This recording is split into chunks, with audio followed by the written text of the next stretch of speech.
আসল নির্বাচন মানে হামলার মামলা, এই দুটা মানে প্রতিটা মানুষের মনে করেন লেগেই থাকে। আবারও নির্বাচনে মাঠে আমি হিরো আলম। তো এবার বগুড়া 4 কালনন্দী গ্রাম আমরা এবার দল থেকে নির্বাচন করতেছি, আম জনতা দল থেকে প্রজাপতি মার্কা আর কি নির্বাচন করতেছি। আর নির্বাচন কেন করবো আপনারা সবাই জানেন, এর আগেও আমি তো মনে করেন যখন আওয়ামী লীগ সরকার ছিল, যখন মনে করেন সে আমলে লড়াই সংগ্রামের মধ্যে আমি নির্বাচন করেছি। আর এখন তো মনে করেন সবাই বলতেছে সুষ্ঠু নির্বাচন হবে। তো আমরা সুষ্ঠু নির্বাচন যেহেতু হবে, তাহলে অসুষ্ঠু নির্বাচন যখন হচ্ছে সেই টাইমে যখন মাঠে ছিলাম, তো সুষ্ঠু নির্বাচন টাইমে কেন মাঠে থাকবো না? এসে সব কিছু মিলাই।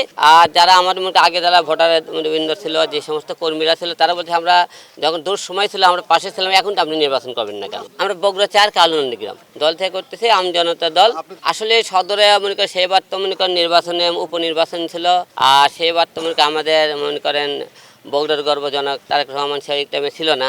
এখন যেহেতু মনে করেন আমরা বগুড়া সোল, সেই হিসেবে আমরা সবসময় বগুড়ার লোকের সম্মান করে আমাদের কর্তব্য। আমি সবাই তো শোনেন, এই বগুড়ার 6 জন্য আমাকে অনেকে উস্কেতেছে যে আপনি তারেক রহমানের বিপদে নির্বাচন করেন, তার বিরুদ্ধে নির্বাচন করবেন না।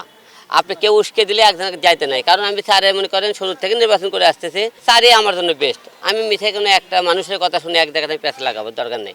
স্যারে তো শুরু থেকে আমার নিজের ব্যক্তিগত বিষয়ে আমি নির্বাচন করতেছি, আপনি দেখছেন শুরু থেকে স্যারে আছে, এখনও স্যারে আছে। আমরা সুষ্ঠু নির্বাচন হবে না কে জানে, আমার মনে হয় না কোনো সুষ্ঠু নির্বাচন কতটা হবে জানি না। সুষ্ঠু তো নির্বাচন হবে। দেখেন এবার প্রত্যেকটা প্রার্থী একটা করে কথা বলতেছে আমাদের সবাইকে একটা গান ব্যান দেওয়া হোক। আমরা অতীতে নির্বাচনে একটা কেউ গান ব্যান চায়নি, এবার সবাইকে গান ব্যান চাইতেছে। তার মানে বোঝা যাচ্ছে সুষ্ঠু নির্বাচন হওয়ার সম্ভাবনা খুবই কম। সবাই যারা মনে করেন নির্বাচন যারা আছে সবাই মুখে ভয় আছে যে গান ব্যান ছাড়া নির্বাচন করা খুবই কঠিন। সেই হিসেবে কতটা সুষ্ঠু নির্বাচন হবে জানি না, তবে আমরা আশা রাখতেছি একটা সুষ্ঠু নির্বাচন হোক। মানুষের ভিতরে যে ভয় ভীতি যে আছে, ভোট কেন্দ্রে আসা নিয়ে, ভোট চিন্তা নিয়ে, জোর করে সিল মারে নিয়ে, এসব জন না থেকে আমরা সুষ্ঠু একটা নির্বাচন আশা রাখতেছি। আসল নির্বাচন মানে হামলার মামলা, এই দুটা মানে প্রতিটা মানুষের মনে করেন লেগেই থাকে। আমার কপালে বেশিরভাগই হামলার মামলা দূরে লেগে থাকে।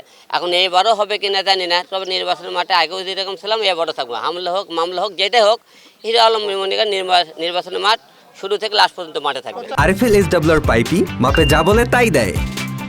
RFL SWR pipe and fittings. এবার সবাই যেহেতু চাইতেছে, আমি কেন চাবো না? সবাই জ্ঞান মান্য নির্বাচন করতে পারলে আমরা কেন পাবো? তা আমরা চাই যে এমন একটা নির্বাচনের পরিবেশ সৃষ্টি করছিল। বর্তমানে নির্বাচনের যে অবস্থা, মনে করেন আমাদের সকলের আগে দরকার আইন প্রশাসন, নির্বাচন কমিশন, তাদের কঠোর হতে হবে।